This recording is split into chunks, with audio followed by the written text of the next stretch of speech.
Sizcə 2025-ci ildə reklam bazarı necə keçdi? Yadda qalan yaxud fərqlənən işlər gördünüzmü?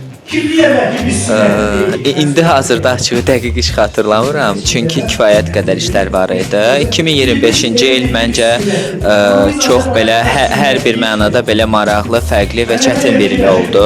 Biz indiyə qədər mən düşünürəm ki, biz qeyd edirdik ki, okey, AI gəlir, AI ola bilər, gələcəkdə belə olacaq, amma məncə 2025-ci il bu il idi ki, artıq AI gəldi və biz bundan elə bu bir fakt idi və biz bundan üzləşdik.